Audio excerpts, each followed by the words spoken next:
What's up, guys? Welcome to my review for Flash Season 2, Episode 2. So without further ado, let's jump into it. So as the episode starts off, we start off from what last episode is, and we learn more about Jay Garrick's backstory, where he came from, why he's here, how he lost his speedster powers, and most importantly, obviously how he got here. So let's jump into it. So basically he explains how he got here is, from his perspective, he was fighting Zoom in Professor Zoom in his Earth 2. And the whole deal behind this is that you have Earth 1, which is Barry Allen's world. You have Earth 2, which is Jay Garrick's world.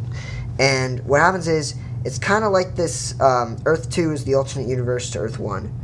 And there are different iterations of the character on Earth 2 than to Earth 1. So Earth 1, you have the main characters. And it's kind of like that, if you're a Marvel fan, more of a Marvelite, you have the Earth 616 and you have the Earth 1610, the 616 and the Ultimate Universe. There's different iterations of characters, but the main stories happen in the 616.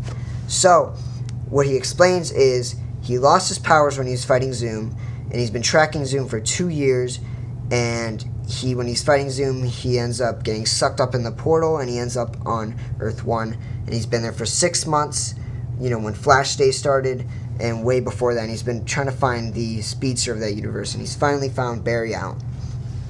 Now, he's found Barry Allen, and Barry's got a little, self-trust issues with Jay Garrick, because he doesn't know if this is completely 100% true. Everybody's a little uneven on this, split down the middle, I'd say, mainly because he has these trust issues, and he's a little suspicious is because of what happened with Harrison Wells, and he put all his trust in him when he ends up killing his mother.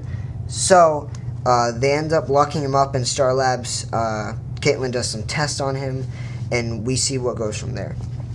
So as for that goes, that's finished, and we see Barry, go up against another antagonist named the Sand Demon, and it's pretty much formulaic from here on out. He fights Sand Demon, loses, where he retreats, and Jay Garrick's the Flash explains to him that, this is Sand Demon is from my universe, how could this be? And, we find out that antagonists from Earth 2 are crossing over to Earth 1. So you have doppelgangers of Earth 2 characters crossing over to Earth 1 characters. So the Earth 1 characters may not be metahuman, but the Earth 2 characters are metahuman. So it's kind of like that. So you have the same looking person, two of the same looking people, but the Earth 1 character is not metahuman, he's just a regular human, but the Earth 2 doppelganger can be a metahuman, he could have powers. So what ends up happening is Jay Garrick, he finally wins his trust, and I also forgot to mention this little side plot thing that's going on with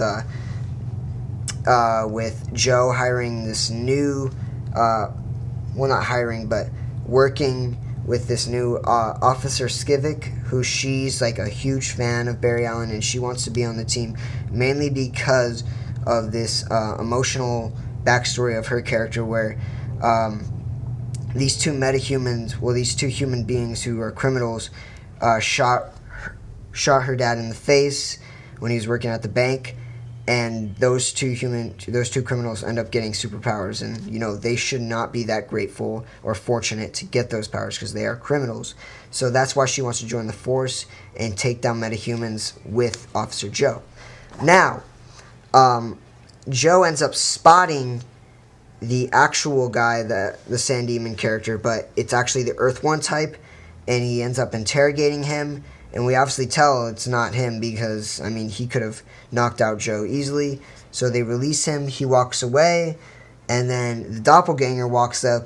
He's like, I'm not leaving this time. And then he just freaking knocks out Joe, captures Dr. Civic, and later we find out that Barry, finally puts his trust in Jay Garrick, and he teaches him this new move that he's used against Sand Demon to defeat him is throwing lightning.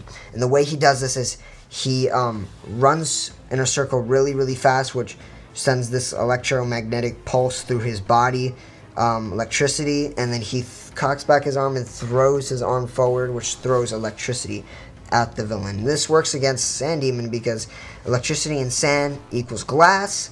So when he actually ends up going against Sand Demon, Jay Garrick goes, and Jay Garrick doesn't have his powers because he's lost them, and he ends up being like a trick player to Barry Allen when he's kind of distraction when Barry Allen ends up saving Dr. Civic, or no, Officer Civic, and saving her, and then he ends up dismantling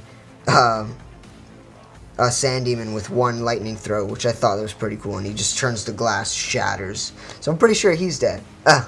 Okay, so as the episode wraps up, we see Dr. Stein is explaining more theories and stuff, and then he just like blacks out, like literally like has an aneurysm or something. And we don't know what's going on there. We'll obviously see in episode 3, but we also see another universe, which is, oh my god. Okay, so here we go.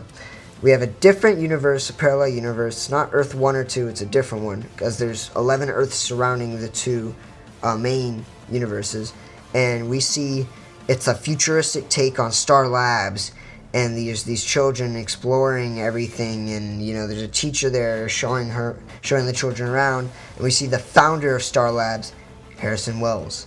So we see that he's back in a different parallel universe.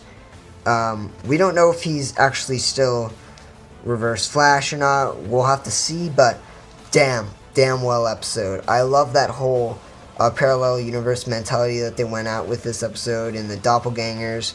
Thought that was really cool. Sand Demon, and the whole thing with Sand Demon was a little formulaic to me, but I pretty much enjoyed this episode. 7 out of 10. Let me know what you guys thought in the comment section below.